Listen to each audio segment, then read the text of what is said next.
Chères téléspectatrices, chers téléspectateurs, soyez salués dans le nom de notre Seigneur Jésus-Christ. Nous sommes à la 5e édition de l'émission La Voix de la saison. Nous vous rappelons que cette émission est organisée par l'Église La Parole de Vie en collaboration avec les Centres Unis et Electron TV. Nous rendons grâce à Dieu qui nous accorde cette opportunité sur ce plateau pour nous entretenir sur l'un des thèmes d'actualité intitulé « La corruption ». Nous avons été bénis pendant les émissions passées et nous croyons qu'à travers ce thème, nous serons davantage bénis.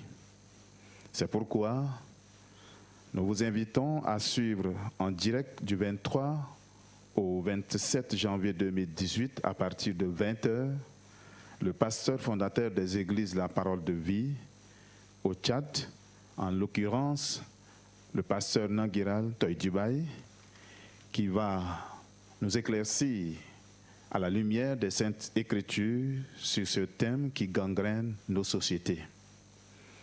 Pour vous permettre de vous installer et au pasteur de prendre place, nous vous invitons à suivre avec attention et nous invitons également la chorale de l'Église La Parole de Vie à nous entonner des chants de louange pendant un moment. Merci, bonne écoute, que Dieu vous bénisse. Amen.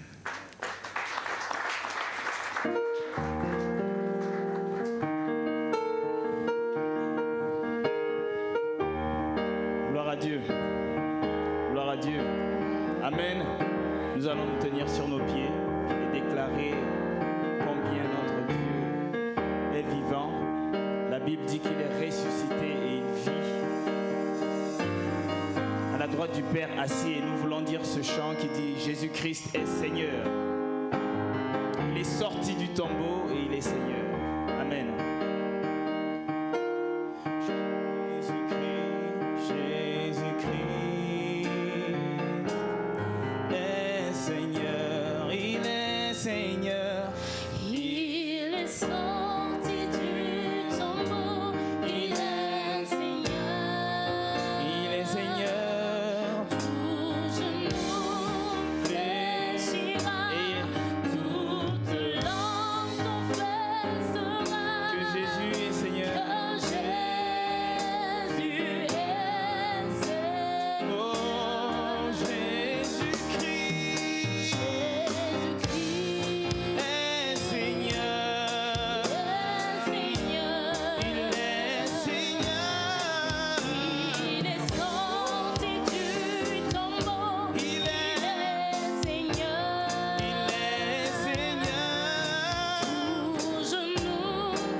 dire merci.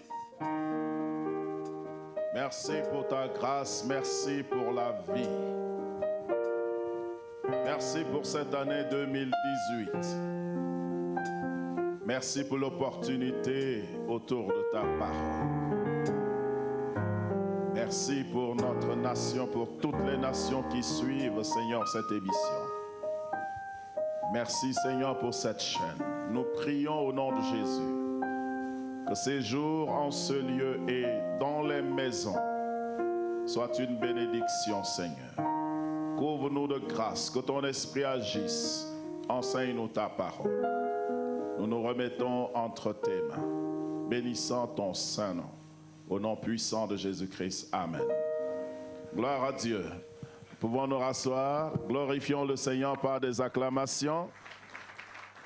Nous sommes ravis d'être en présence de Dieu pour notre thème, une autre saison. Et chaque saison apporte une bénédiction particulière. Et aujourd'hui, nous sommes autour d'un thème qui est aussi d'une grande importance. Et le thème qui parle, n'est-ce pas, de la corruption.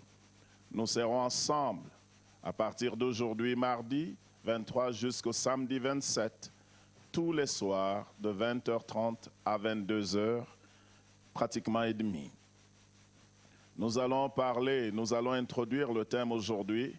Ensuite, nous allons considérer d'autres aspects tels que la culture de l'intégrité qui doit accompagner ce thème, la culture de l'intégrité, ce que dit la Bible, ainsi de suite.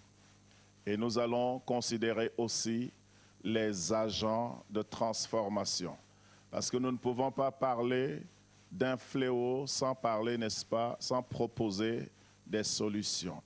Et la solution, n'est-ce pas, il faudrait qu'il y ait hommes et femmes qui aient la culture dont nous parlerons et que des gens essayent de mettre en pratique la parole de Dieu. La Bible nous dit de ne pas nous borner seulement à l'écouter. Donc pour aujourd'hui, je m'en vais introduire le thème, la corruption. Gloire à Dieu. Est-ce que vous aimez le thème? Acclamez très fort pour la gloire de Dieu.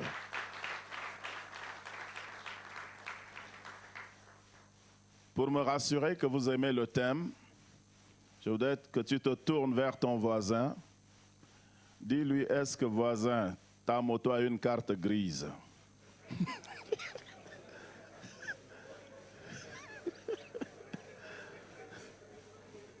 Parce que nous ne pouvons pas parler d'un thème si important si nous-mêmes, nous ne regardons pas nous-mêmes. Jésus a dit, n'est-ce pas, regarde la paille ou bien la poutre qui est dans ton œil avant de regarder la paille qui est dans l'œil de l'autre. Donc essayons, n'est-ce pas, de considérer notre situation. Le plus souvent, quand la parole de Dieu sort, beaucoup de gens pensent que c'est pour telle personne à la maison. Il y a des femmes qui pensent que ce message est pour leur belle-mère et ainsi de suite. Alors que le message de Dieu, c'est pour quiconque ce message arrive à l'oreille. Le message de Dieu n'a pas de discrimination. La parole de Dieu fait du bien à quiconque reçoit cette parole-là. Donc je m'en vais essayer de parler du thème tout à l'heure. Comme nous avons déjà prié, je m'en vais introduire par un texte biblique que je ne vais pas développer aujourd'hui, mais que je développerai par la suite. La suite, je vais développer ce texte, ça se trouve dans Néhémie.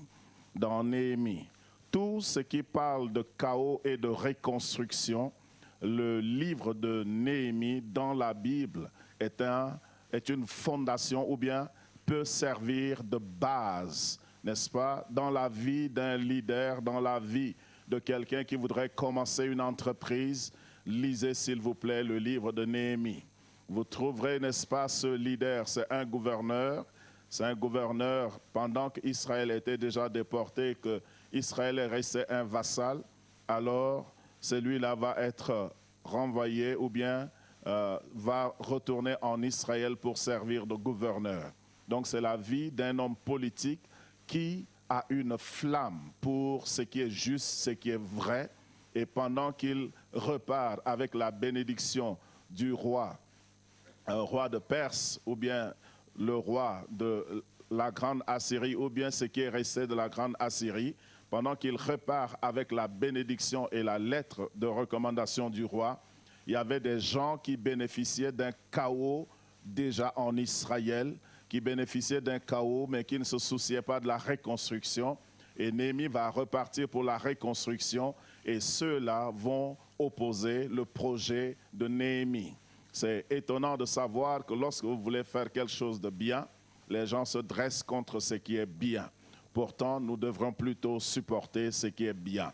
Alors, en lisant un des textes, une portion de son histoire, je m'en vais lire dans Néhémie au chapitre 13e, à partir du verset 11 jusqu'au verset 22. Mais comme je l'ai dit, je ne vais pas faire l'exégèse du texte aujourd'hui, je ne vais pas analyser le texte, mais je vais vous laisser apprécier simplement le contenu. Et quand je reviendrai sur les agents de transformation, alors je m'en vais mettre un peu du temps.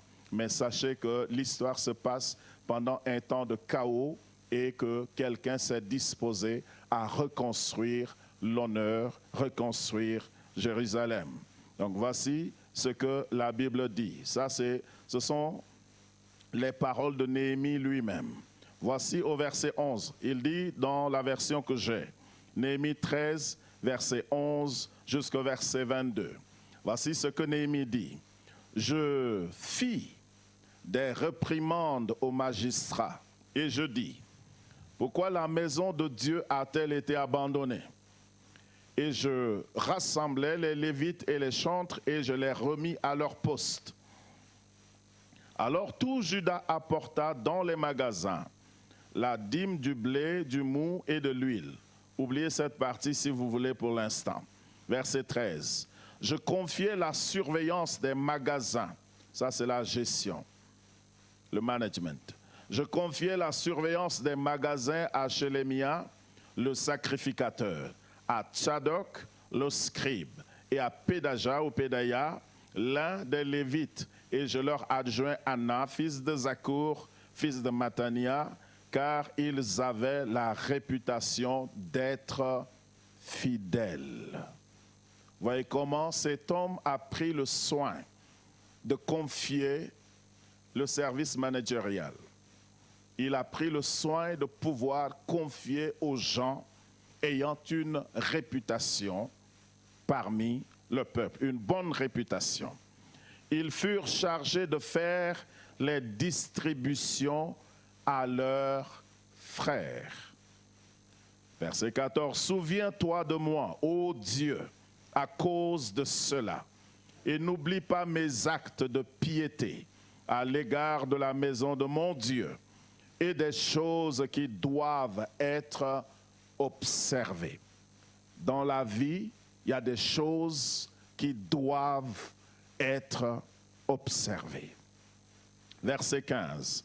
À cette époque, je vis en Juda des hommes foulés au pressoir pendant le sabbat, rentrer des gerbes, chargés sur des ânes, même du vin, des raisins et des figues, et toutes sortes de choses, et les amener à Jérusalem le jour de sabbat.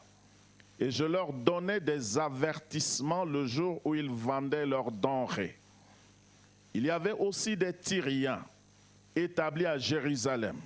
Maintenant, c'est des étrangers établis à Jérusalem aussi qui viennent corrompre le sabbat, l'observance des choses qui doivent être observées.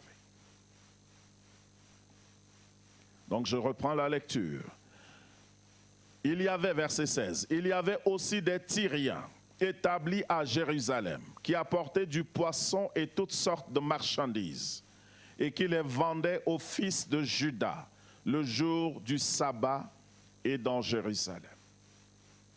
Ce qui veut dire que les fils de Juda, ayant connaissance de la loi, ne devraient même pas se permettre d'acheter ce qui est vendu. Mais ils se sont laissés aller aussi à la manière des païens. Ils ont suivi les païens. Ça vous inspire, ça vous rappelle ce que Jésus a fait dans le temple en chicotant. Je poursuis la lecture. Verset 17. Je fis des réprimandes aux grands de Juda. Le monsieur ne s'est pas arrêté aux étrangers, aux magistrats, aux serviteurs de Dieu, aux chantres, mais aux nobles, ce qu'il appelle les grands de Juda. Il dit, je fis des réprimandes aux grands de Juda et je leur dis, que signifie cette mauvaise action que vous faites en profanant le jour du sabbat? Si quelque chose se passe et que les grands ne réagissent pas, il y a un problème. Si les grands n'enseignent pas le droit, ne veillent pas sur le droit, il y aura un problème. Verset 18. N'est-ce pas ainsi qu'ont agi vos pères? Et n'est-ce pas à cause de cela que notre Dieu a fait venir tous ces malheurs sur nous et sur cette ville? Et vous attirez de nouveau la colère contre Israël en profanant le sabbat. Puis j'ordonnai qu'on fermât les portes de Jérusalem avant le sabbat, dès qu'elles seraient dans l'ombre, et qu'on ne les ouvrit qu'après le sabbat. Et je plaçai quelques-uns de mes serviteurs aux portes pour empêcher l'entrée des fardeaux le jour du sabbat.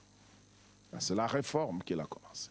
Alors les marchands et les vendeurs de toutes sortes de choses passèrent 1 ou 2 fois la nuit hors de Jérusalem. Je les avertis en disant, pourquoi passez-vous la nuit devant la muraille? Si vous le faites encore, je mettrai la main sur vous. Dès ce moment, ils ne vinrent plus pendant le sabbat. Vous voyez la technique de ces marchands? Ils viennent, quand bien même Néhémie a fermé les portes, c'est-à-dire veiller sur la justice. Ils sont restés tout prêts pour que si Néhémie perde vigilance, le peuple qui est déjà corrompu de cœur puisse d'une manière détournée continuer les transactions avec eux, même le dimanche, même le sabbat, je m'excuse. Je continue. J'ordonnais aussi aux Lévites, ça c'est les serviteurs de Dieu, de se purifier et de venir garder les portes pour sanctifier le jour du sabbat. Souviens-toi de moi, ô mon Dieu, à cause de cela, et protège-moi selon ta grande miséricorde. Gloire à Dieu. C'est un texte assez parlant. Mais je m'en vais tenter d'introduire ce thème si important et aussi si sensible. Le thème est très important, mais pour moi, en tant que pasteur, c'est difficile de pouvoir introduire ou de parler de ce thème pour des raisons de sensibilité. Sensibilité, parce que on a tendance par moments à être subjectif, alors que mon rôle dans l'enseignement, c'est d'être objectif, pouvoir me détacher toute réalité ambiante et de pouvoir parler de manière objective. Donc, c'est très sensible en ce moment-là. Et aussi, c'est sensible du fait que l'auditeur peut, ou bien le téléspectateur, la téléspectatrice, pourrait se sentir attaqué. Ce qui n'est pas du tout l'objectif de ce programme, qui ne concerne personne en particulier, mais qui diffuse la parole de Dieu pour quiconque l'entend et ouvre son cœur puisse en profiter. C'est très sensible aussi du fait que certains téléspectateurs pourraient se sentir déçus. Peut-être que certaines personnes, en entendant le thème corruption, s'attendraient à ce que je dise un certain nombre de choses. Et si ces choses ne sont pas dites comme le téléspectateur souhaiterait l'écouter, il se pourrait que le téléspectateur, ou bien vous qui êtes là devant moi, soyez déçus.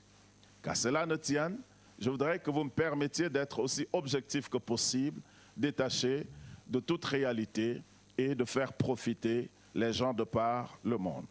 Afin d'éviter toute subjectivité, j'ai essayé de travailler un peu sur le thème en étudiant les cas de corruption dans d'autres pays, mais surtout sur d'autres continents, dans d'autres continents. La raison est simple, comme je l'ai dit, je suis africain et si je me mets à parler de la corruption en Afrique, il se pourrait que je mette mes sentiments dedans et que je ne sois pas objectif. Hein? De deux, je suis serviteur de Dieu. Mon rôle est de bénir les gens de toute race, de toute tribu, de toute langue. Donc, je me suis dit, il faudrait que j'aille un peu plus loin pour voir est-ce que les cas de corruption, parce que mon analyse pourrait être corrompue ou bien limitée par mon expérience. Alors, est-ce qu'il faudrait aller au-delà du continent africain et étudier quelques cas précis pour pouvoir enseigner ou introduire ce thème, quitte au téléspectateur, à la téléspectatrice, de pouvoir rattacher les réalités à ça, de pouvoir rattacher les points que je dirais à la réalité de son pays, de sa nation, de son environnement immédiat. Donc, pour essayer de faire cela, alors l'intention, n'est-ce pas, ici, c'est de pouvoir nous aider. Le plus souvent, je me suis senti un peu, c'est comme si on a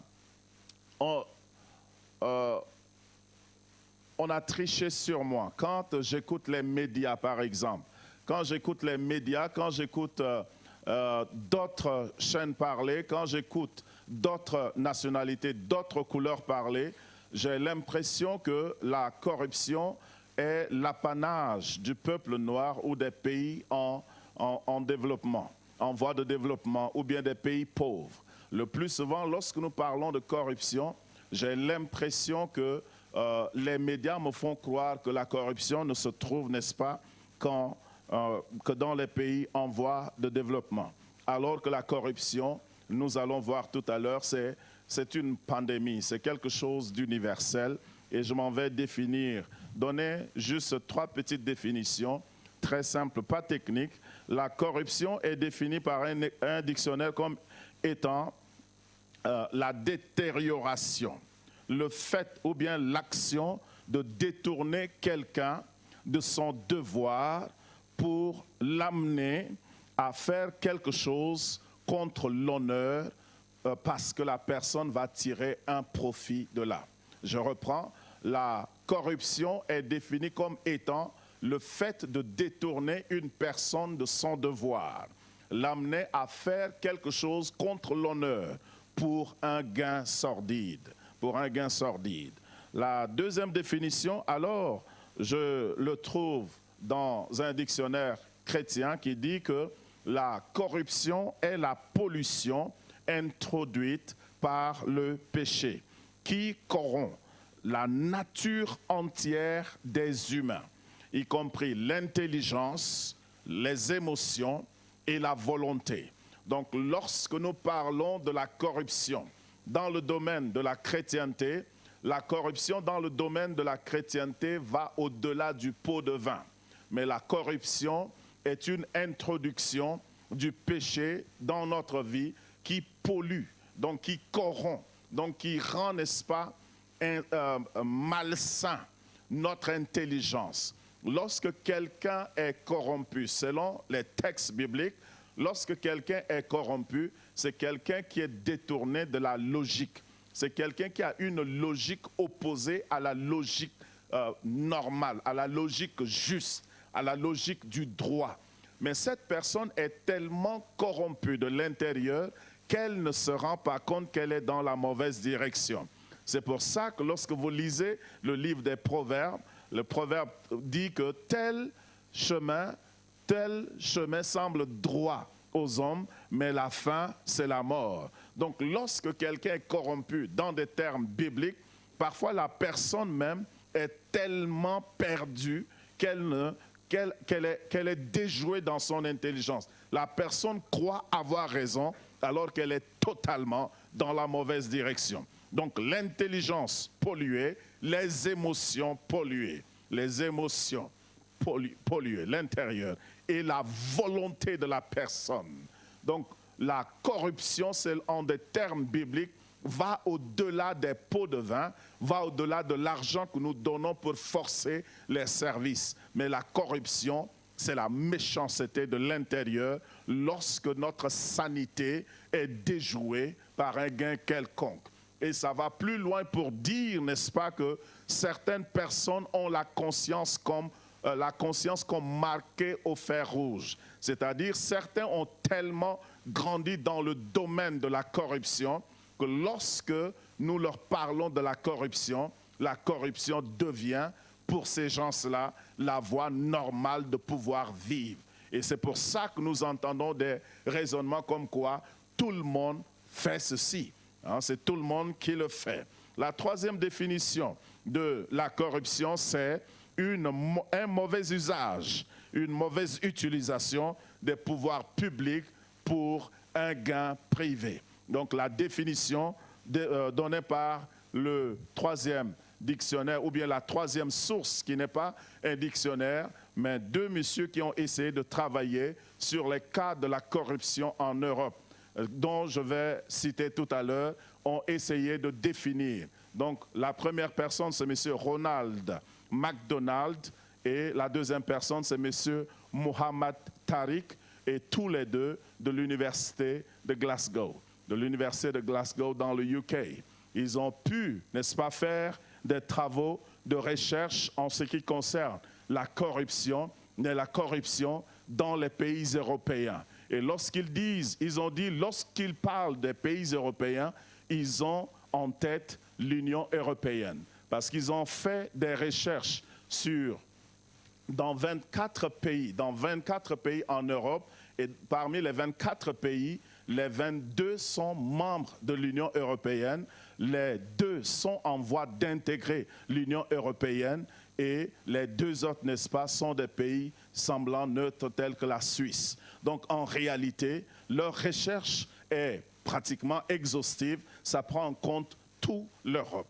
Pourquoi j'ai choisi de pouvoir choisir un cas d'étude basé sur l'Union européenne pour pouvoir, n'est-ce pas, nous aider de par le monde aujourd'hui? Quelqu'un a dit, lorsque tu veux étudier un concept tel que la corruption, il faudrait d'abord étudier les lois, il faudrait étudier l'histoire de la chose, donc la loi et l'histoire même d'un peuple. Donc lorsque nous prenons l'histoire d'un peuple, Jésus a dit quelque chose de très important. Jésus a dit, n'est-ce pas, un disciple accompli est comme son maître. Donc lorsque j'étudiais le droit à l'école, par moment, lorsque les professeurs citaient certaines lois, certains articles dans notre pays, les étudiants, avec leur liberté, disent que c'est la photocopie légalisée, n'est-ce pas, d'un article dans tel pays, dans tel autre. Donc Jésus a dit, un disciple accompli est comme son maître. Donc pour connaître l'histoire des pays, l'histoire, n'est-ce pas, des lois, l'histoire de certains concepts dans ces pays-là, il faudrait étudier un peu l'histoire des pays qui ont colonisé ce pays-là. Si nous connaissons leur histoire, nous pouvons un peu nous rattacher à ce qui se vit aujourd'hui. Ainsi, lorsque vous prenez des pays francophones, vous voyez la marque de la France dedans. Lorsque vous prenez les pays anglophones, vous voyez la marque de l'Angleterre dedans. Donc, en me permettant de relire le résultat de leur travail, voici ce qu'ils ont trouvé. Ils se sont surpris en choisissant de faire des études des études sur la corruption, des analyses sur la corruption dans les pays européens. Ils se sont surpris de trouver que personne n'avait exploré ce piste-là avant eux.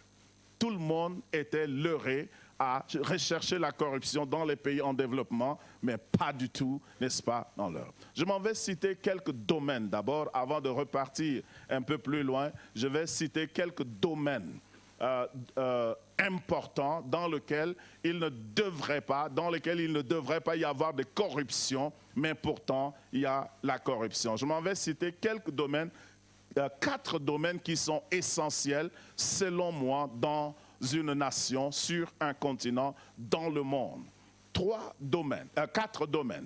4 domaines d'exploration où la corruption ne devrait pas du tout être. La corruption ne devrait pas. Le premier domaine, pour moi, c'est le domaine de la religion. Le domaine de la religion. La Bible dit, n'est-ce pas, que l'Église est le pilier de la vérité. Et la Bible dit plus loin encore que nous n'avons pas de force contre la vérité, nous n'avons de force que pour la vérité. Ainsi, pour moi, toute religion dans un pays doit constituer le socle de moralité, le socle de justice, le socle de droit. Mais nous trouvons malheureusement que cette pandémie, que ce malheur appelé, n'est-ce pas, la corruption, ne se trouve pas seulement dans le monde, mais même dans le domaine religieux. La corruption a sa place, la corruption s'est frayé un chemin. Et je voudrais, n'est-ce pas, dire, malheureusement, je ne connais pas d'autres religions, je ne connais pas l'islam, je ne connais pas le bouddhisme, je ne connais pas, je ne sais quelle religion, mais la religion dont je peux mieux parler, c'est la chrétienté. Parce que la chose que je connais le mieux, c'est ma culture et la chrétienté. Parce que je peux mieux parler de ça. Donc je m'en vais donner des exemples dans le domaine de la chrétienté, mais vous voyez que la corruption a envahi toutes les religions. Beaucoup de gens que vous trouverez en train de vivre la corruption, la plupart du temps, ils sont des religieux. Mais étant corrompus, lorsqu'ils sont face aux avantages, ils oublient Jésus, ils oublient Allah, ils oublient Bouddha, ils oublient Mao, ils oublient qui je ne sais. Ils oublient Moon. Donc lorsque les gens sont corrompus de l'intérieur et pour un gain quelconque, ils oublient leur Dieu.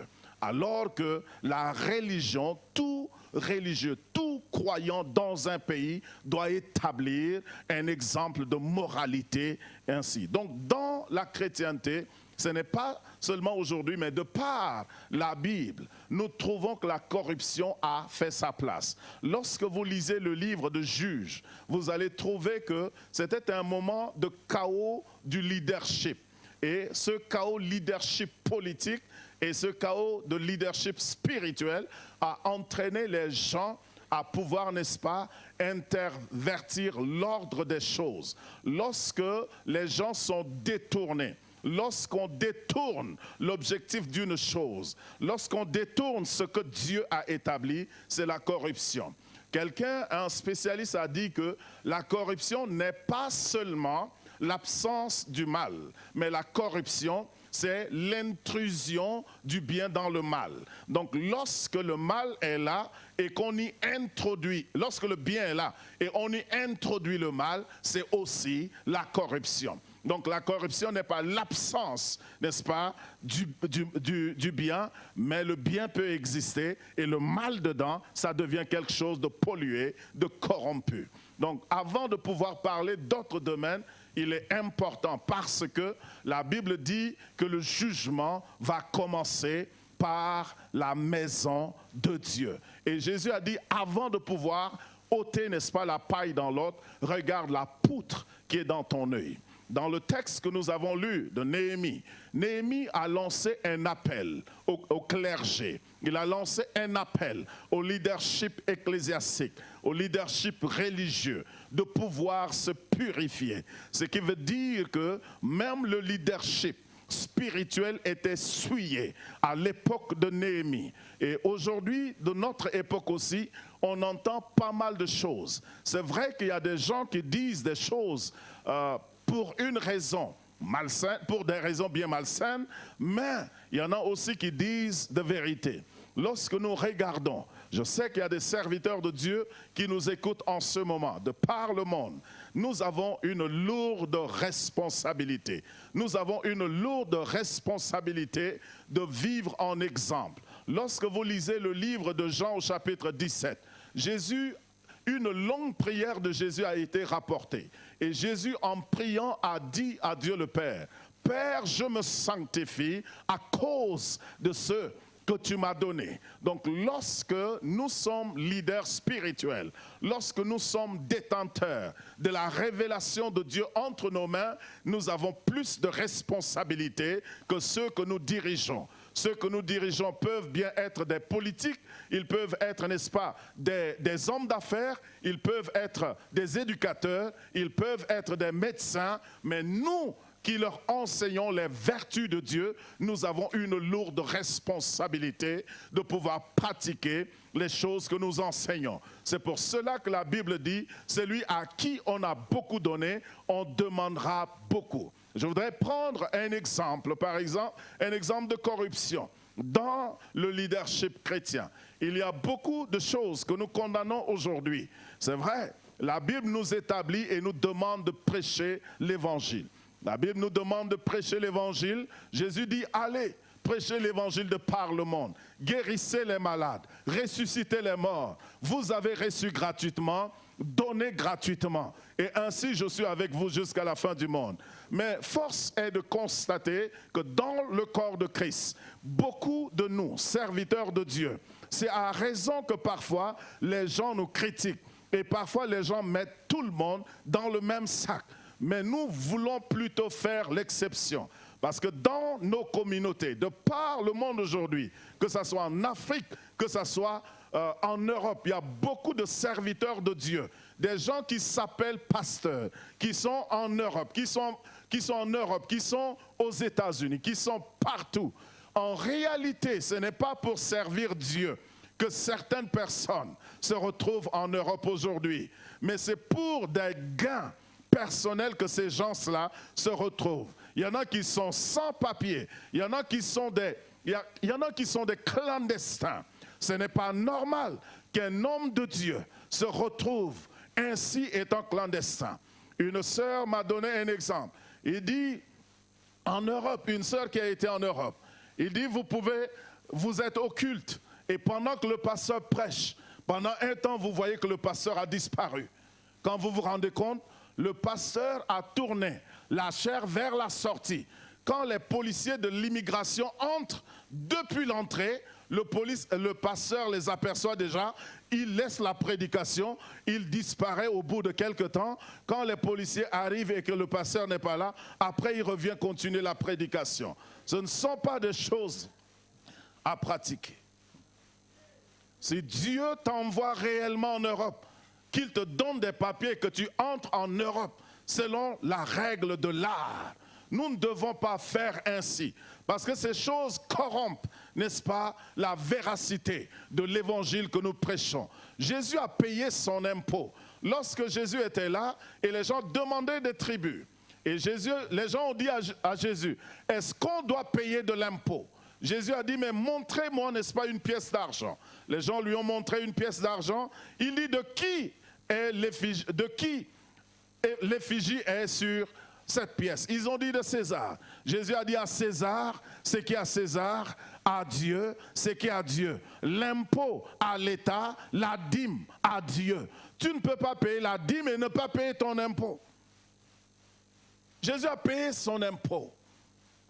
C'est pour ça que nous devons, nous les serviteurs de Dieu, laissez-moi encore rester, et les serviteurs de Dieu qui marchandent la prière. La prière n'est pas à marchander.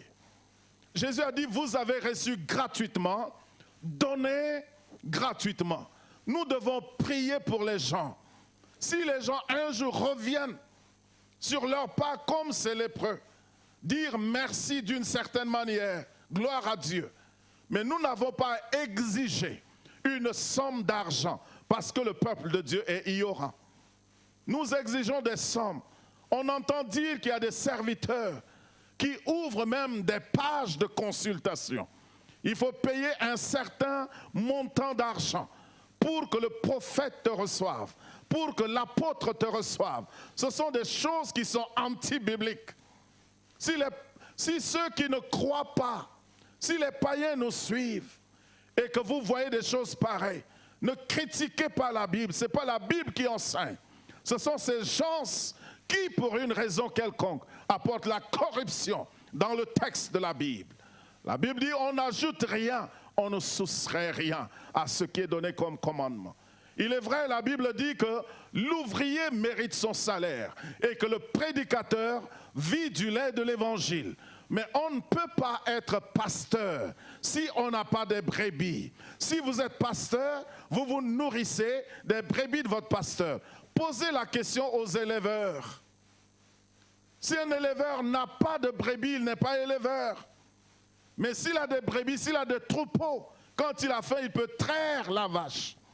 Et là même, quand vous êtes pasteur, il faut savoir traire la vache. Il y a des lois déjà qui obligent la vache à offrir quelque chose. Il y a des lois établies dans la Bible qui donnent droit au prédicateur. Le prédicateur ne doit plus manipuler les brebis pour obtenir quelque chose. Les exemples sont multiples. Mais je voudrais m'arrêter là pour procéder, pour continuer parce que le temps ne nous permet pas. Donc il y a des choses que la Bible ne nous demande pas que nous faisons. Une fois je disais que même dans l'Église, il y a ce qu'on appelle le géopolitique ou la géopolitique.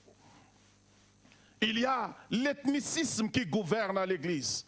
Dans certaines églises, si tu n'es pas de la tribu du pasteur, tu ne peux rien faire, tu n'existes pas. Les minorités sont englouties. Et vous voyez, les mêmes choses se répètent dans les États, dans les pays, au niveau du leadership administratif. Pourquoi? Parce qu'à l'Église, ou bien dans les religions, nous pratiquons ces choses-là. Il faudrait que nous puissions. Jésus était ouvert à tous. Les gens autres que les Juifs pouvaient l'inviter, il partait. Les femmes pouvaient l'approcher. La femme phénicienne s'est approchée de Jésus et ainsi de suite. L'Église doit être ouverte. Ensuite, quand Jésus a établi, il dit allez de par le monde. C'est inclusif. Prêchez l'évangile de par le monde. Nous ne pouvons pas finir de citer les méfaits. Mais nous devons reconnaître que l'Église a ses torts. Le clergé, je veux dire, je ne parle pas de l'Église en tant que les membres de l'Église, mais je parle au clergé. Il y a des choses que nous introduisons qui ne sont pas des recommandations divines. Néhémie a fait une réforme et il a ramené chacun à son poste. D'autres domaines de corruption, l'éducation. Pour moi, la religion est un domaine important. Parce que la religion est le pilier de la vérité. Mais si les religieux se corrompent, ça ne peut pas aller. Le deuxième domaine d'influence, c'est l'éducation. C'est l'éducation qui prépare nos enfants au futur. Mais il y a de la corruption dans l'éducation. Il y a de la corruption. Non seulement dans des pays pauvres, mais même dans les pays développés. Il y a de la corruption. Il y a le faux qui a intégré ou bien qui a envahi l'éducation.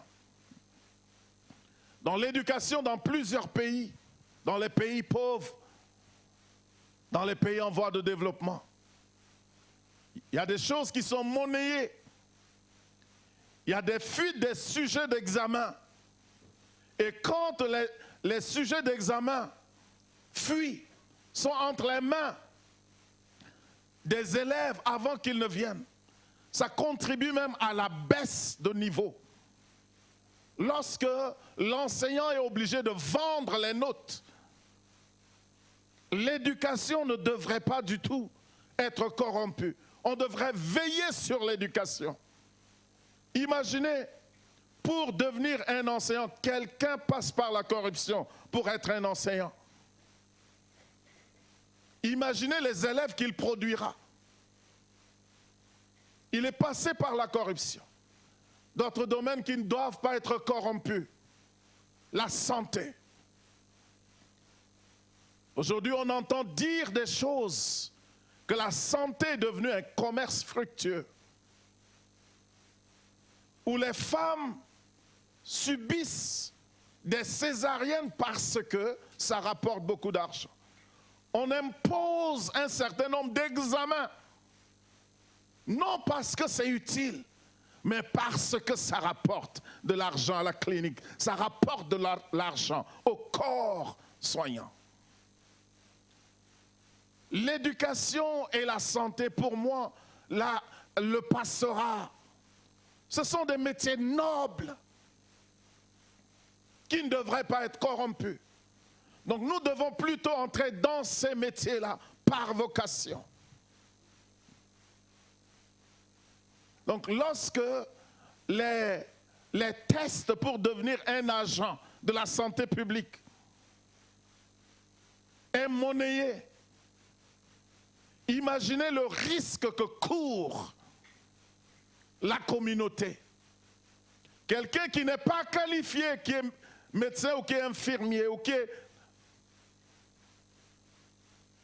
sage-femme, vous remettez votre femme, votre épouse, entre les mains d'une femme qui a payé l'accès pour être, n'est-ce pas, une sage-femme. Le risque dans la société. Et si la santé est corrompue, les gens vont à l'hôpital, ils en ressortent plus malades qu'ils n'étaient partis. Donc ce sont des domaines à ne pas corrompre. L'autre domaine, ce sont les domaines politiques. La corruption. Et quand je dis politique, c'est la justice, le parlement, le législatif, l'administration. Et dans cette phase introductive, comme je l'ai dit tout à l'heure, nous avons pris le cas de l'Europe, de l'Union européenne, étudié par ces deux messieurs de l'université de Glasgow, dont je me permets de rappeler le nom, Ronald McDonald et Mohamed Tariq, tous deux de l'université de Glasgow.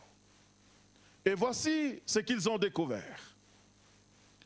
Ils ont découvert que la corruption est plus énorme que reconnue. C'est-à-dire, en réalité, les gens parlent de la corruption. Mais ce dont ils parlent là est plus important que ce qu'ils pensent. La corruption dont on parle, on ne voit que la partie visible de l'ice. Mais la réalité est plus énorme que cela. Et étudiant les pays européens, ils ont trouvé que avant, comme je l'avais introduit, beaucoup de gens pensaient que c'était des pays pauvres et des pays en voie de développement qui connaissent une très forte croissance ou bien un très grand pourcentage de corruption. Mais voici quelques éléments qu'ils ont ressortis. Ils ont dit qu'un auditeur de l'État a donné, n'est-ce pas, le résultat de son travail. Les services d'audit. Quelqu'un a fait les audits chez l'État en Italie. Et voici ce que la personne a trouvé. Il dit que la corruption en Italie a augmenté de plus de 200% depuis 2008. Plus de 200%. Imaginez un peu. Il dit en France, 49 personnes ont été entendues par la justice, accusées d'avoir pris des pots de vin pendant que Jacques Chirac était maire de Paris. Le problème, ce n'est pas un avis. Jacques Chirac, les gens connaissaient ce problème déjà. Mais malgré ça, il est devenu président. C'est quand il est parti que des choses se sont. Vous voyez un peu. C'est pour vous amener à réfléchir. En Chypre, 94% des personnes interviewées ont dit que la corruption a pris des proportions énormes dans le domaine politique, mais plus grand encore dans le secteur public. 83% des Portugais considèrent que la corruption a grimpé depuis 2007. TI, UK, Transparency International, UK, United Kingdom, donc le Royaume-Uni. Ils ont cette organisation appelée la Transparence Internationale a donné un rapport. Et le rapport est résultat d'un examen de corruption, du niveau de corruption dans 23 secteurs et institutions dans le Royaume-Uni. Le résultat est que la corruption a pris des proportions énormes dans le Royaume-Uni, le leader de Commonwealth. La corruption est très, très dominante dans le Royaume-Uni, dans les secteurs que je vais citer. La prison, la corruption. La prison est là où on met les corrompus. Mais on met les corrompus là où c'est plus corrompu. On vient alors les aider. Ils vont se sentir comme un poisson dans l'eau. Au Royaume-Uni. Donc le système de prison. 2. Les partis politiques. La corruption est dominante dans le UK, dans les partis politiques. Donc maintenant, il faut croire qui? Les opposants ou bien ceux qui sont au pouvoir? Si déjà dans les partis politiques, il y a la corruption, faire confiance à qui? Dans le Royaume-Uni, en Europe. 3e domaine, le Parlement. Le Parlement en Grande-Bretagne. Donc le résultat a donné que dans le Parlement, la corruption est dominante. Et le dernier secteur, c'est quoi? Le sport. Dans le domaine du sport, dans le Royaume-Uni, la corruption est accentuée. Aux Pays-Bas, Néderlande, la corruption, ça, ce n'est pas dans le domaine politique. La corruption est moindre dans le domaine politique, mais dans le secteur public. La majorité des Européens, selon le résultat de ce travail, la majorité des Européens acceptent ou bien reconnaissent qu'il y a de la corruption dans les hautes institutions de l'Union européenne.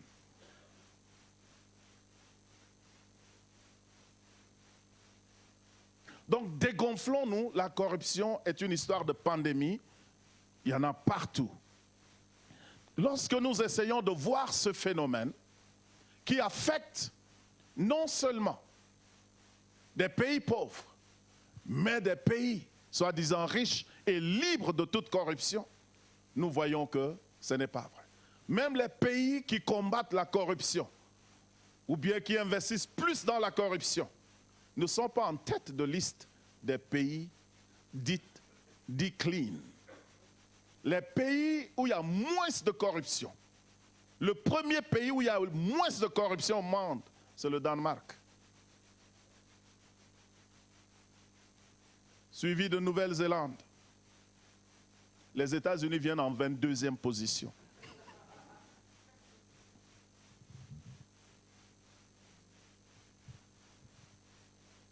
Donc nous allons examiner pour cette introduction les causes et les effets de la corruption. Et les causes de la corruption, maintenant j'ai laissé un peu l'Europe, quand bien il y a des points qui se ressemblent. Je suis allé en Asie. J'ai consulté un article posté je crois le 9 décembre 2017, donc il n'y a pas longtemps, dans la communauté Society 60 Comments, donc il y a au moins une communauté qui est appelée comme ça, mais c'est posté par nagar.nr. Et voici, le groupe a étudié un cas spécifique, le cas de l'Inde en Asie. Voici les causes de la corruption en Inde. Maintenant, quand je dis Inde, Inde peut ressembler à ton pays. Inde peut ressembler au pays de tout téléspectateur, toute téléspectatrice. Voici, essayons dans nos propres vies. Ne généralisons pas, mais essayons de voir est-ce que ces choses-là sont les mêmes dans nos pays. La première cause, n'est-ce pas, de corruption en Inde, c'est des salaires très bas. Des salaires très bas, les gains bas. On paye les gens très bas. Le SMIC est bas. Et le SMIC même, je ne sais pas si on respecte. Mais ce groupe a détecté que c'est le fait que les gens ont un salaire très minime, insignifiant. Ils sont obligés de recourir à la corruption pour pouvoir compléter le reste. Le deuxième point, c'est très faible taux d'opportunités d'emploi. Les opportunités d'emploi sont moindres. Et ils disent que sous cette bannière, quand les opportunités d'emploi sont moindres, que les Indiens sont obligés de recourir, n'est-ce pas, à la corruption pour obtenir du travail. Donc la corruption dans ce cas-là, c'est que les gens ne donnent pas de l'argent pour obtenir quelque chose, mais pour obtenir un poste, pour obtenir un emploi, les gens sont obligés de donner de l'argent pour avoir un emploi. Dans d'autres pays, dans les pays en voie de développement ou sous-développés, il semblerait qu'il y a des gens qui sacrifient même quelques mois de salaire. Lorsque tu vas en interview d'emploi, tu proposes à un membre du jury ou bien à quelqu'un d'influent, tu lui dis, mes 3 premiers mois de salaire sont à vous.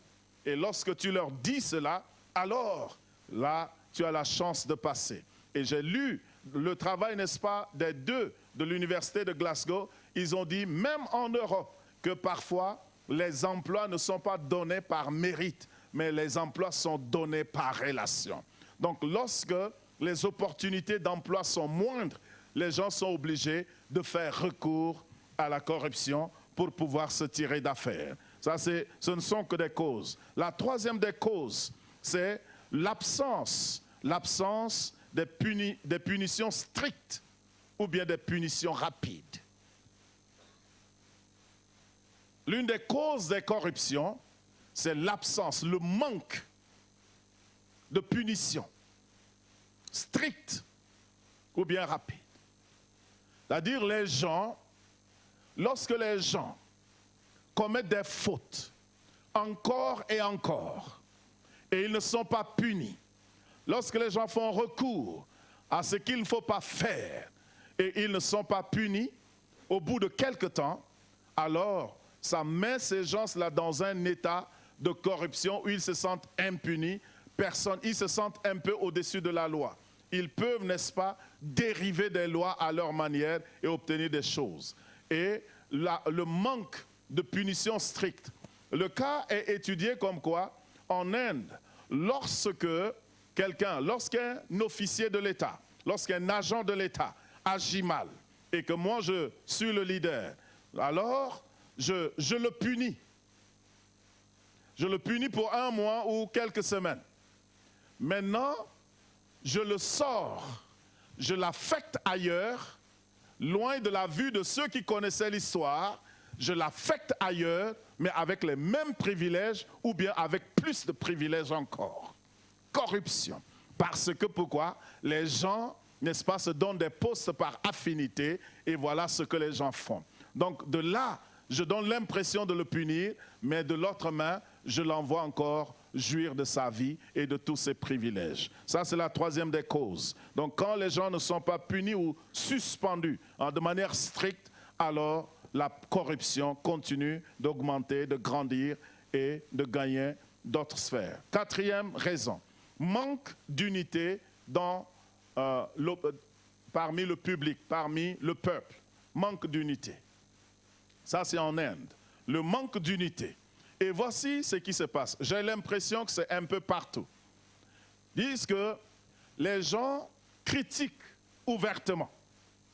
Vous voyez, quand on est là, si on tendait le micro à chacun de nous, si on tendait le micro aux téléspectateurs dans leur pays, qu'ils soient en Australie ou où, si on tend le micro à un groupe de personnes, les gens vont revendiquer des choses, ils vont dénoncer des choses. Maintenant, en privé, les gens ne dénoncent pas les choses comme ils le dénoncent en public. Donc, en Inde, les gens ont découvert que le public, les gens, la masse, dénoncent les choses. Corruption, corruption. Alors que le même individu, quand il va demain dans une administration, pour que son travail soit fait rapidement, il fait recours à la corruption, il donne un petit sou et après, quand il revient, il dit « Vraiment, dans ce pays-là, on ne peut pas. Tu ne peux rien faire. Les gens exigent tout. » Alors qu'il vient de pratiquer, et quand il a le micro, il crie contre la corruption. Et le peuple est comme ça. C'est pour ça que parfois, on ne sait pas qui croire. Quand certaines personnes parlent contre leur gouvernement, tu te dis, est-ce qu'ils sont sincères? Est-ce qu'ils sont sincères? Parce qu'il y a des gens qui parlent le jour et la nuit, tous les chats sont gris. Donc c'est assez compliqué. Donc ainsi en Inde, ainsi dans tous les autres pays. La corruption a pris des proportions énormes. Donc regarde dans ta vie à toi-même. Il se pourrait que tu aies vécu une expérience pareille. Tu arrives quelque part, tu marchandes quelque chose rapidement. Et maintenant, quand tu reviens, tu dis, la corruption dans ce pays-là, je ne comprends pas. Alors que tu viens de pratiquer la corruption. Donc, la solution, c'est que si tous ceux qui bavardent en public font la même chose en privé, alors la corruption serait réduite. Parce que la corruption n'est jamais une question de masse. C'est des individus. Chaque individu pratiquant augmente le nombre de ceux qui pratiquent la corruption. Mais chaque individu décidant de ne pas pratiquer la corruption réduit le nombre de ceux qui pratiquent la corruption. Alors, donc voici, c'est le manque d'unité. Les gens dénoncent une chose et ils font une autre chose. La troisième des choses, c'est le manque de transparence dans les affaires et dans les contrats. La corruption prend de l'ampleur parce qu'il y a des manques de transparence dans les affaires et les contrats. Les études ont révélé que dans le cadre des processus de sélection, que ce soit en éducation, que ce soit contrat d'emploi ou bien le revenu salarial des employés, il n'y a pas de transparence. Lorsque des contrats, lorsqu'on lance des appels d'offres, en réalité, c'est pour simplement peut-être tromper l'opinion publique ou bien l'inspection de travail. Il est dit que parfois, quand les appels d'offres sont lancés, le contrat a même déjà été donné par des gens qui ont monnayé en dessous. Mais pour dire que voici cette entreprise est en train de suivre, n'est-ce pas, la procédure normale, ou bien respecte les termes de l'État, on essaye quand même de publier dans un journal. Donc en réalité, les contrats ne sont pas donnés selon la qualité de la performance ou de la prestation de service. Mais les choses sont données sur des bases qui ne méritent pas du tout d'être mentionnées. Donc lorsque des pratiques pareilles se font dans une société, la société est corrompue et la société ne peut pas aller de l'avant. Tout à l'heure, nous allons voir quelques effets et des choses qui vont parler de cette manière. Donc, il faudrait qu'il y ait de la transparence dans les affaires, dans les contrats. Il faut qu'il y ait de transparence dans les jurys qui emploient les gens. Qu'il y ait transparence. Donc, la transparence est un élément important dans la lutte contre la corruption. Cinquième cause, selon cette étude concernant l'Inde, et que vous pouvez appliquer toujours, vous devez appliquer d'ailleurs. dit un manque des agences de détectives privées capables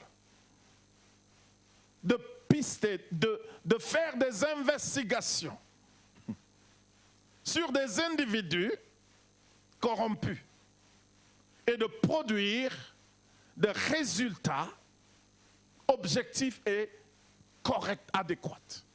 Il n'y en a pas. Ça, c'est en Inde. Mais l'histoire des détectives, dans nos pays, dans certains pays, c'est pas du tout connu encore.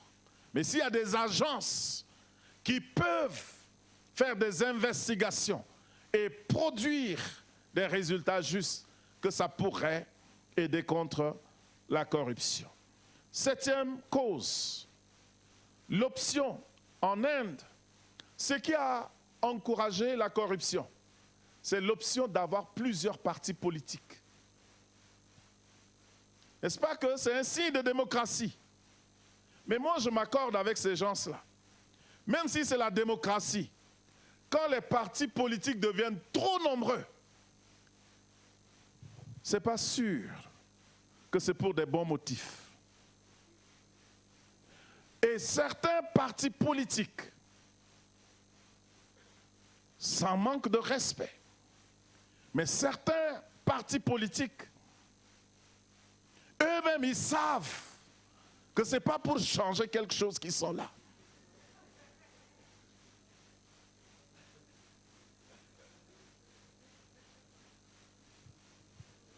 On ne peut ni les classer de l'opposition, ni de la mouvance. Et ça, ce sont des gens dangereux.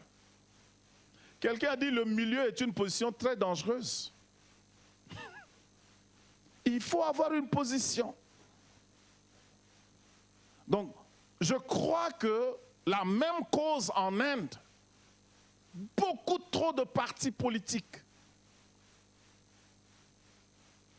Et en Inde, les partis politiques se sont multipliés qu'ils ont dit même ceux qui n'ont pas de moyens ont des partis politiques, donc ils sont obligés, pour que leur parti politique soit connu dans d'autres villes, ils sont obligés de se corrompre pour que leur parti politique soit connu.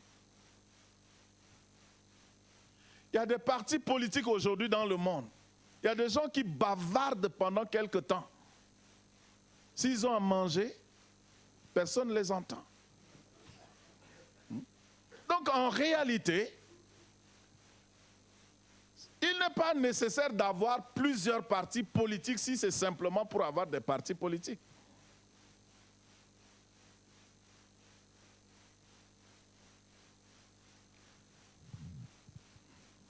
Huit, le manque d'un pouvoir judiciaire assez fort ou l'absence de la force judiciaire ou bien d'autres organisations indépendantes. Quand la justice n'est pas forte, quand la justice n'a pas le pouvoir,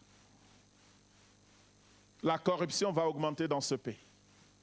Quand c'est ce pays, ce n'est pas le pays dont je parle, dont je suis issu. Et ça peut être le pays dont je suis issu et tout autre pays qui m'entend. Chaque pays, si la justice est faible, alors c'est tout. Parce que c'est la justice qui doit aider le pays à veiller sur l'ordre, l'application de la loi. Dieu dit que le magistrat est serviteur de Dieu pour ton bien. Donc, quand je veux revendiquer mon bien, mon droit, je vais au magistrat qui est un serviteur de Dieu. Mais si le serviteur de Dieu dans ce domaine est corrompu, ça c'est le Nouveau Testament qui appelle les magistrats serviteurs de Dieu. Et vous voyez dans le texte de Néhémie, quand j'ai lu le texte, j'ai été choqué. La maison de Dieu est désertée. Néhémie n'a pas fait de reproches aux serviteurs, aux Lévites. Il est allé faire des réprimandes aux magistrats. Il dit, mais où êtes-vous? Où sont les grands? Ça, c'est le rôle d'une personnalité dans une église. En réalité, laissez-moi, je ne peux pas, mais c'est le rôle d'une personnalité dans une église, dans une nation. Si l'église est le pilier de la vérité, les magistrats devraient contribuer, participer à ce que cela soit respecté. Donc les magistrats doivent participer dans la construction d'un pays. C'est ça ce que ça veut dire. Donc le pouvoir judiciaire, 9, le manque de responsabilité ou bien de qui je dépends. Je dois rendre compte. Quand les gens ne rendent compte à personne, ça entraîne la corruption.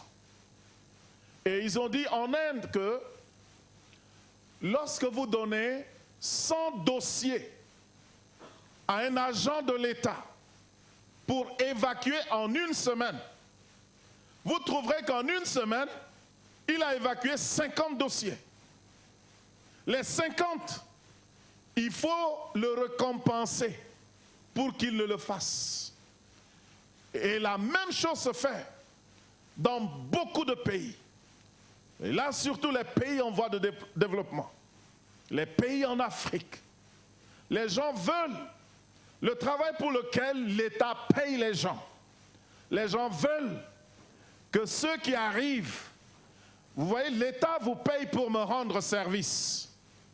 L'État vous donne un salaire. Et quand j'arrive, vous demandez encore quelque chose de moi. Je vais vous raconter l'histoire de notre président, un Américain, le président de l'université théologique, Pacouk. Il nous a dit, il était choqué. Il était arrivé à la frontière d'un pays. On lui a demandé son visa. Il a sorti son passeport. Il a donné avec le visa pris à l'ambassade. L'officier lui dit, "But where is your visa? Où est ton visa?" Il dit, "Mais voici mon visa." L'officier dit, "Où est ton visa?" Il dit, "Mais voici mon visa." Quelqu'un le tapote de derrière. Il dit, "Visa là, donne-lui quelques naira. C'est ça visa." Donc, le cachet visa est là. Il dit, "Où est ton visa?"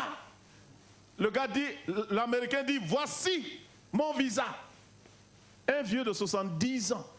Il dit, "Voici mon visa." Le gars dit, mais où est ton visa?" Lui ne comprenait pas cet anglais-là. Et c'est ce qui se fait. Malheureusement. L'État paye les gens pour nous servir, et quand on va, les mêmes gens veulent qu'on les paye.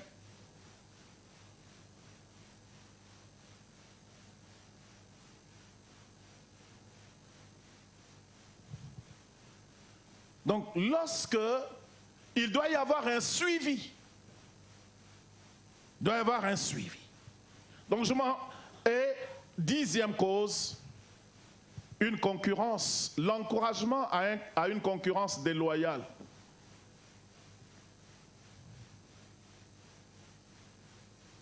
Vous voyez, lorsque vous prenez un pays comme l'Inde, comme le cas d'étude, il y a deux classes, les deux extrêmes, les plus pauvres et les plus riches. Il n'y a pas de classe moyenne, même si ça se développe ces derniers temps. Il n'y a pas de classe moyenne. Soit tu es pauvre, soit tu es riche. Et dans de telles conditions, lorsqu'on encourage les gens à être riches, si on ne sait pas comment encourager les gens vont faire recours à des méthodes pourvu que je sois riche.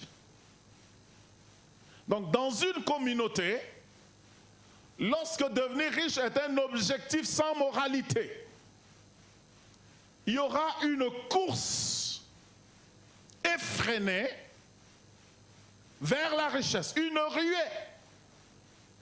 Et tant pis si on marche sur toi.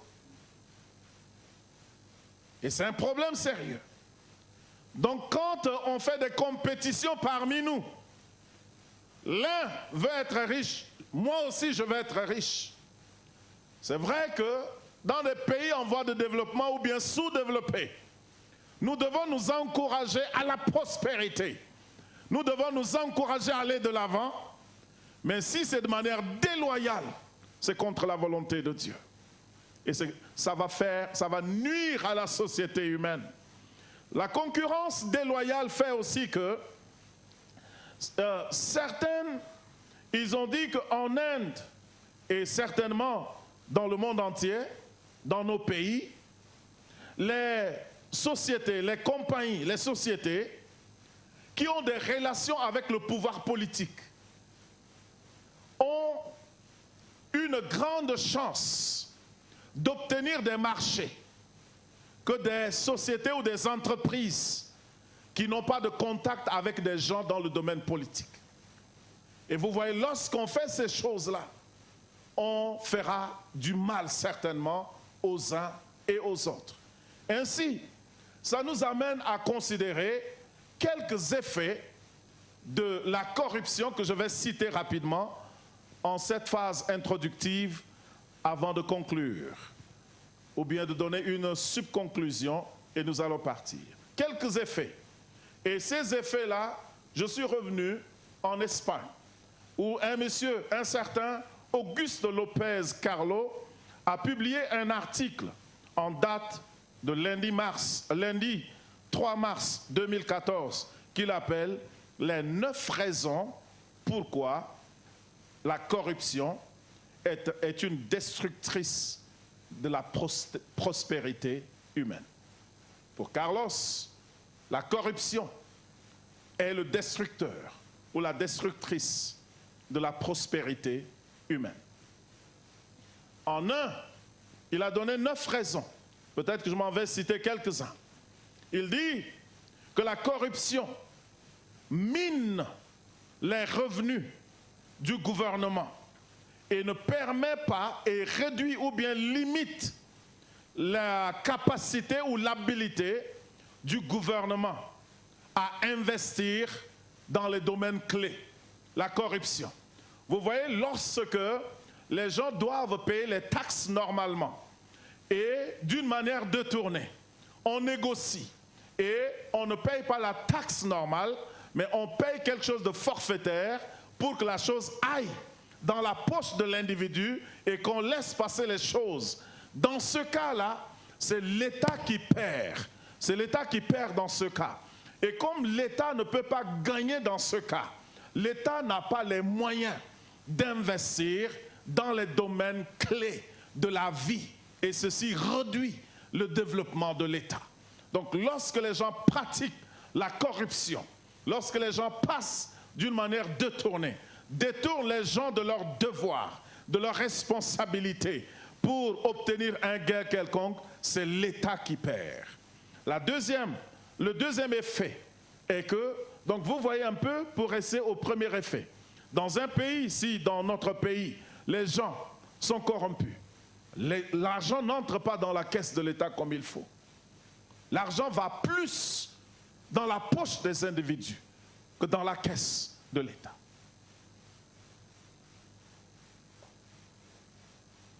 Et comme j'ai donné l'exemple de cette frontière où le papa s'est présenté, où est le visa? Il a donné le visa. Donc il y a la possibilité qu'on franchisse cette frontière-là sans visa.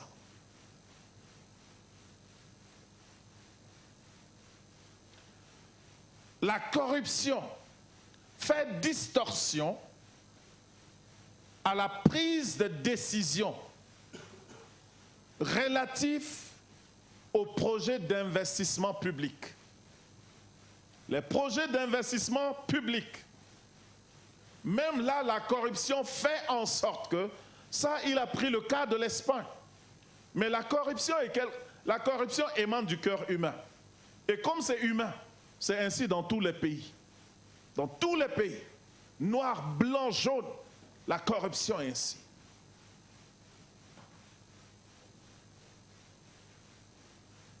Donc dans les prises de décision, en ce qui concerne les projets publics, les gens regardent, les gens voient d'abord leur intérêt. Troisième effet, la corruption mine l'investissement direct, l'investissement étranger direct. Il a trouvé que les investisseurs normaux, les investisseurs, n'investissent que dans les pays qui ont des systèmes stables.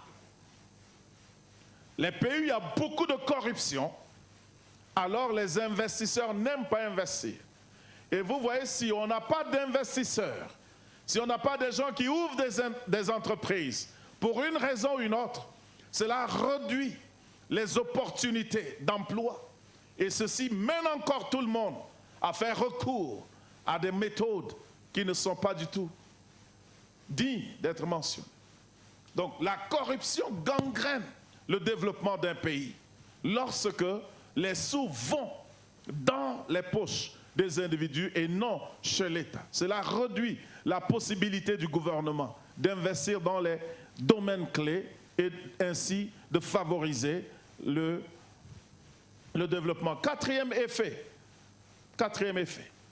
la corruption décourage le secteur de développement privé et encourage l'inefficacité. Vous voyez, lorsque dans un pays comme le nôtre, lorsque vous tentez de créer quelque chose vous-même, vous tentez un investissement privé et que tout est corrompu autour de vous, ça devient difficile pour les jeunes et pour quiconque veut aller de l'avant, réussir dans le secteur privé. Les choses deviennent verrouillées. Il faut passer par des corruptions, il faut passer par des voies détournées pour obtenir ne serait-ce que quelque chose que tu mérites d'obtenir. Donc les effets de la corruption sont là. Alors que si dans un pays, le secteur privé se développe bien, c'est le pays qui se développe. Si, imaginez que chacun essaye de faire quelque chose et se prenne en charge, qui va demander, et que c'est facile, qui va demander, qui va créer chômage? N'est-ce pas que les gens vont essayer de se prendre en charge? Les choses sont facilitées.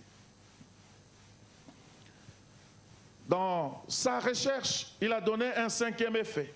Il dit la corruption contribue à la délocalisation, ou bien à ce qu'ils appellent, n'est-ce pas, une mauvaise allocation des ressources humaines. Il dit quand les systèmes sont corrompus, les gens détournent les compétences, les ressources humaines. À supposer que vous êtes juriste, si je suis corrompu, moi je vous embauche, je vous sors de là où vous êtes et je vous oblige à écrire, à utiliser votre créativité pour écrire des lois qui me favorisent.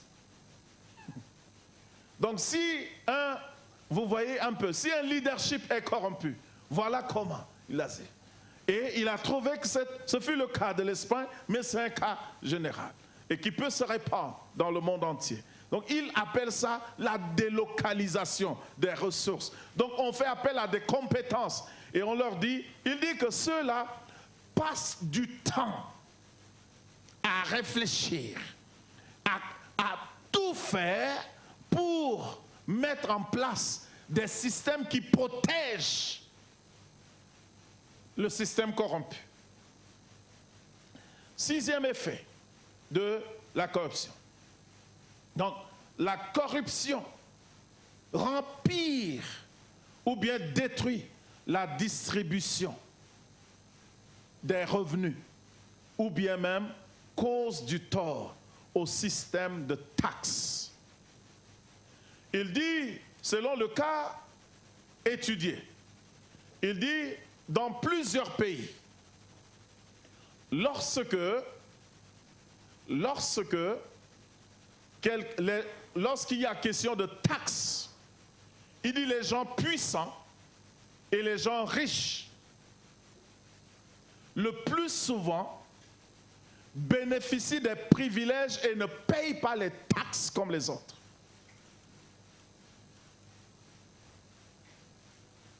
Et la question des taxes, c'est une question énorme.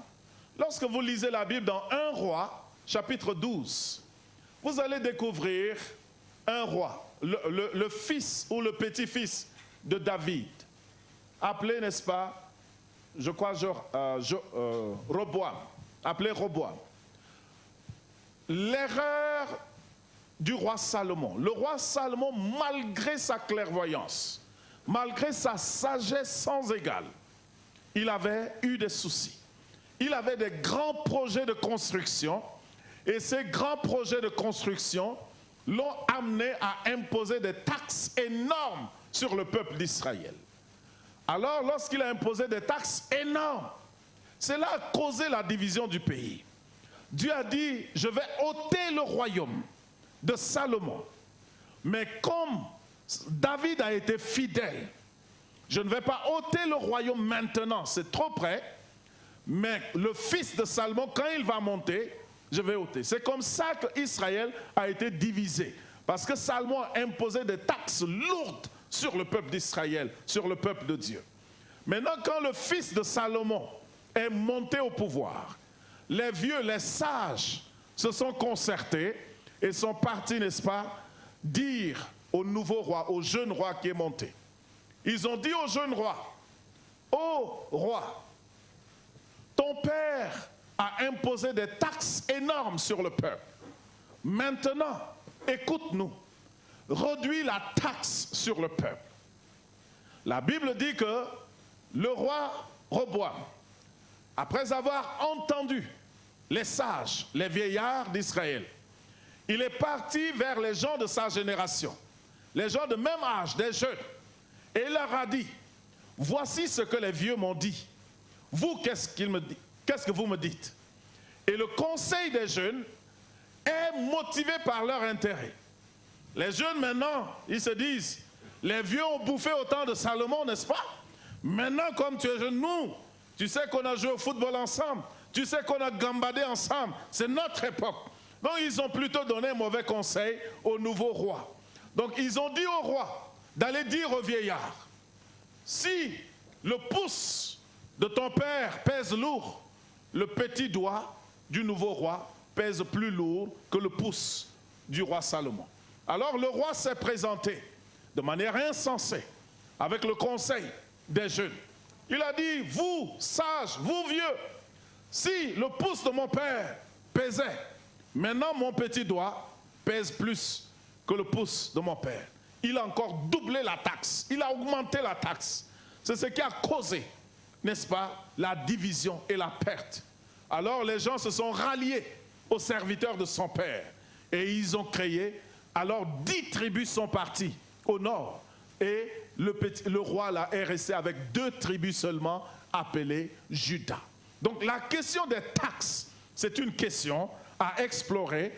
Dans la Bible, nous trouvons, n'est-ce pas, que les gens ont perdu la royauté à cause de la question de taxes. Alors Carlos dit qu'en Espagne, par exemple, les gens qui ont le pouvoir payent moins de taxes que les gens qui n'ont pas le pouvoir. Les gens très riches payent moins de taxes. Il suffit qu'ils prennent un coup de téléphone, ils appellent l'officier à l'aéroport, les marchandises passent, n'est-ce pas, tranquillement. Ce sont des choses qui causent, n'est-ce pas, de la concurrence déloyale.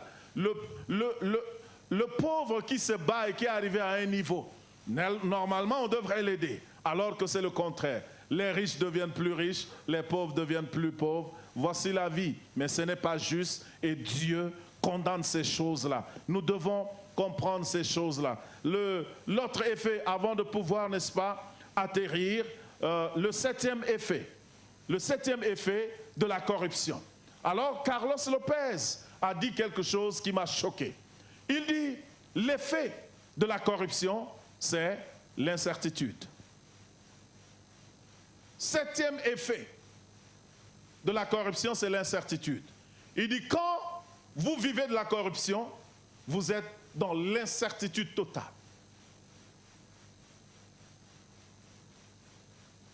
Il dit, les firmes qui ont obtenu des faveurs d'un agent de l'État par corruption. Il dit ces firmes ne savent pas quand est-ce qu'ils vont perdre ce bénéfice. Et parfois, quand tu as quelque chose par la corruption, tu payes plus que tu ne devrais payer légalement. Parfois, quand je vois des gens qui n'ont pas assurance moto, fiche technique.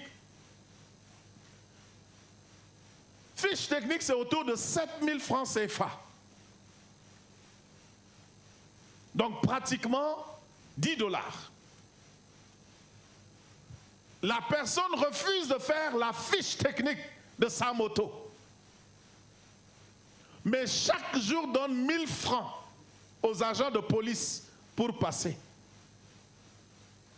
Ça lui fait 365 000 au lieu de 7 500.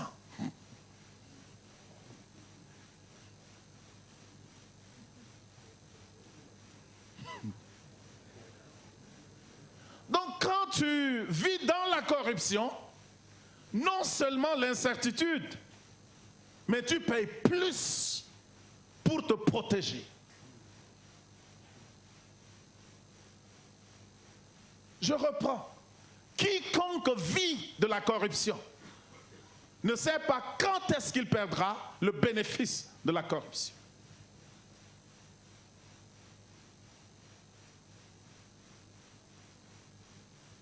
Donc l'incertitude. Ne prenons pas le risque de vivre dans l'incertitude. Il y a des gens qui vont pour faire un certain nombre de choses. Au lieu de le faire normalement, ils le font à moitié. En réalité, ce qui est fait à moitié n'est pas fait. Donc, quand bien même nous ne sommes pas encore dans les phases pratiques de la culture de l'intégrité, laissez-moi nous encourager déjà à des bonnes choses.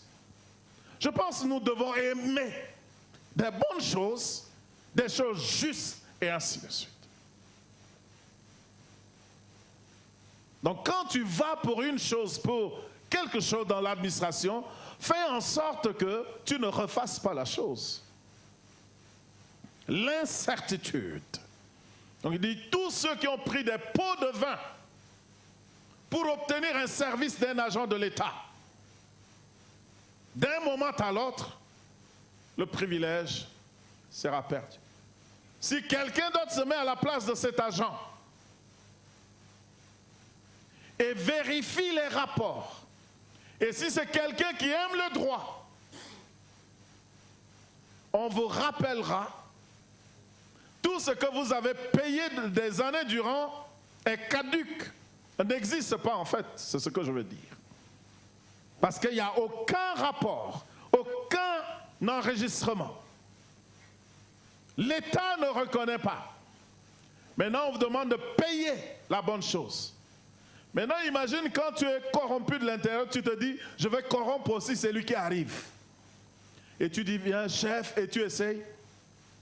Et si c'est quelqu'un qui ne peut pas se corrompre, il se pourrait que tu sortes là avec mes notes au poignet. Tout le monde n'est pas corrompu quand bien on parle de la corruption. Et la corruption ne vaincra pas éternellement. Gandhi a dit à sa fille, il dit toutes les fois qu'il a l'impression que l'injustice est en train de prendre le dessus, qu'il est encouragé par l'histoire, que de par l'histoire entière, que la vérité a toujours triomphé.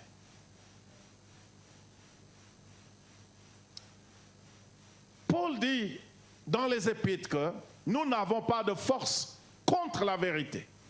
Nous n'avons de force que pour la vérité. Tout système basé sur le faux, c'est comme un ballon gonflé que tu tentes de maintenir sous l'eau. Tu vas te fatiguer un jour.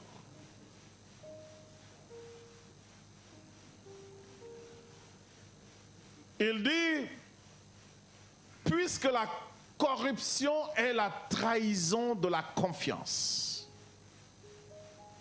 tous ceux qui vivent de la corruption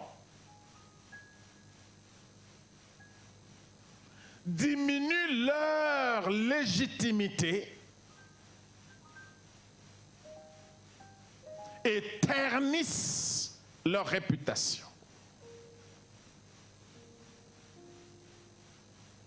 Tous ceux qui vivent de la corruption perdront leur légitimité et terniront leur réputation. Ecclésiaste dit que un bon nom vaut mieux que des parfums de valeur. C'est-à-dire une bonne réputation vaut mieux que des parfums de valeur. Donc lorsque un leader ou un leadership vit de corruption, ce leadership diminue sa légitimité et sa stature morale aux yeux du public. Donc que ce leadership soit religieux, que ce soit dans le domaine de l'éducation, dans le domaine de la santé, dans tout domaine, dans le domaine de management, dans tout domaine de la vie, lorsque nous vivons de la corruption, nous ternissons notre image.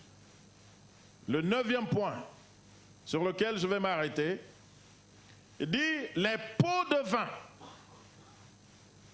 et la corruption conduisent à d'autres formes de crimes. Les pots de vin et la corruption conduisent à d'autres formes de crimes. C'est-à-dire, selon Carlos, lorsque quelqu'un vit de la corruption, il est prêt à tuer, il est prêt à faire d'autres fautes, il est prêt à se lancer dans la mafia, il est prêt à organiser des crimes. Ça se trouve dans la Bible aussi, le roi David, quand bien même il est exalté pour l'état de son cœur repentant. À une phase de sa vie, il a connu, n'est-ce pas, une corruption morale. Il a connu la femme de Uri. Il a commis une faute. Et après, il a planifié de tromper Uri. Il a fait venir Uri qui était en guerre et il lui a donné du vin pour corrompre son intelligence. Quand Uri était saoul, il a dit à Uri, maintenant va te reposer à la maison. Uri, en bon soldat, dit, mais l'armée est dehors. Comment je peux aller vers ma femme? Il refuse d'aller. Le roi a encore dosé le vin le soir suivant. En bon soldat, Uri a dit, les gens israéliens en train de se battre, je n'irai pas jouir du plaisir avec ma femme. Je resterai ici. Quand le roi s'est rendu compte que Uri ne pouvait pas être corrompu moralement dans son intelligence, il est passé par son chef de guerre, Joab. Il a écrit une lettre à Joab qu'il a remis à Uri lui-même. Il dit, amène ce garçon, va auprès du mur de bataille. Et quand l'ennemi sort, retire-toi pour que cet homme soit tué. Et c'est comme ça que David, non seulement la corruption morale l'a amené à connaître l'adultère, mais cette corruption de l'intelligence et du cœur va l'amener à organiser le crime de celui-là que les commentateurs disent que c'est l'homme le plus loyal de David. Quelqu'un de plus loyal, il organise son crime et il le tue.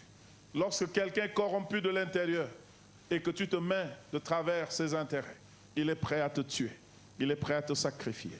David l'a fait, n'importe qui peut le faire. Donc ici, Carlos Lopez est en train de dire, n'est-ce pas, que les pots de vin et la corruption conduisent à d'autres formes de crimes. Donc nous devons, n'est-ce pas, Essayez. Si nous voulons que les crimes soient limités, limitons la corruption. Donc, la corruption a des effets très, très négatifs. Voyez? Donc, nous devons, n'est-ce pas, aborder ce thème-là avec un cœur très ouvert pour pouvoir nous aider nous-mêmes et aider notre société. Pour, n'est-ce pas, je m'excuse, pour nous en tenir là, vu que c'est l'heure, nous devons, n'est-ce pas, reconnaître que la corruption est un phénomène mondial. Il n'y a pas qu'en Afrique, il n'y a pas qu'en Asie. Il y en a en Afrique, il y en a en Asie, il y en a en Europe, il y en a dans les Amériques, il y en a en Australie, il y en a partout. Il y en a dans les îles. C'est un problème mondial. Mais nous devons réagir si nous voulons, n'est-ce pas, rendre ce monde-là vivable. Comment réagir? C'est d'abord au niveau individuel. Il faudrait qu'on se corrige soi-même. C'est pour ça qu'au début, je vous ai posé la question, est-ce que votre moto a une carte grise? Nous tous qui suivons cette émission, nous devons tout faire pour que nos engins aient des papiers, que nous ayons une identité, que nous ayons un acte de naissance, que nous ayons tout ceci. C'est un point de départ. D'abord avoir une identité, d'avoir des choses qui vont avec. Quand cela sera fait, nous pouvons faire un pas en plus. C'est ce que Jésus a dit. Regardez la poutre qui est dans mon œil. Et maintenant, à tous ceux qui nous écoutent, nous voulons aussi nous inviter à être des agents de transformation. Ainsi, nous allons parler davantage de ce que la Bible dit de la corruption et nous allons essayer de voir comment développer une culture de l'intégrité. C'est possible de sortir de la corruption. Beaucoup de gens pensent que c'est impossible parce que tout le monde vit ainsi. Non, c'est possible de sortir. C'est un mal qui peut se vaincre si nous décidons de le vaincre. Avec l'aide de Dieu, nous allons vaincre la corruption. Autour de nous, en nous-mêmes, et Dieu est avec nous, Dieu est de notre côté. Je voudrais, n'est-ce pas, saluer tous les téléspectateurs, toutes les téléspectatrices. Vous inviter à être encore avec nous demain, à partir de 20h30, et nous allons partager la parole de Dieu avec. Vous qui avez le temps, que nous suivez, vous pouvez directement être avec nous en studio ici. Et ensemble, nous allons partager la parole de Dieu. Que le Seigneur nous bénisse. Voici les causes et les effets de la corruption. Et c'est quelque chose qui se vit dans le monde entier. Donc si vous voyez en Europe, le bilan général est que depuis la dernière décennie, le taux de corruption a augmenté en Europe, dans l'Union européenne, de 22%. 22% d'augmentation de corruption. Nous allons prier le Seigneur ensemble. Nous allons nous tenir debout.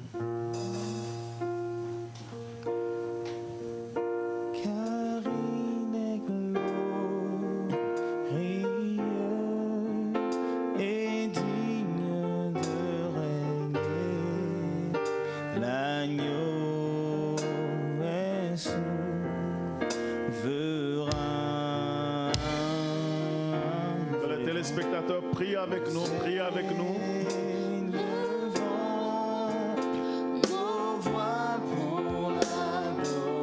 Si tu te dis comment sortir de la corruption, si tu te dis que c'est impossible, sois avec nous demain. Mais prie déjà le Seigneur qu'il t'aide. Je te garantis, si tu es dans un environnement corrompu, tu es capable de te distinguer. Et nous allons parler de cela demain. Ne t'inquiète pas, demande pardon à Dieu là où tu es. Si tu as déjà pratiqué la corruption, demande pardon à Dieu en ce moment et Dieu t'enseignera comment sortir. Demain, nous allons nous enseigner voies et moyens pour sortir de cela. Merci Seigneur. Nous voulons notre Père et notre Dieu prier au nom puissant de Jésus-Christ pour nous tous ici, pour les téléspectatrices et téléspectateurs. Chacun de nous connaît la corruption, a pratiqué la corruption d'une manière ou d'une autre. Chacun de nous est victime de la corruption d'une manière ou d'une autre. Dans cette phase introductive, nous demandons ta grâce de continuer avec toi demain. Quiconque te demande pardon pour avoir pratiqué la corruption, daigne lui pardonner. Lave cette personne par le sang de Jésus. Et accorde-nous la grâce de nous distinguer. Nous te confions la soirée de demain. Que tu mobilises ton peuple autour de ta parole. Grave ces paroles dans nos cœurs. Au nom puissant de Jésus. Amen.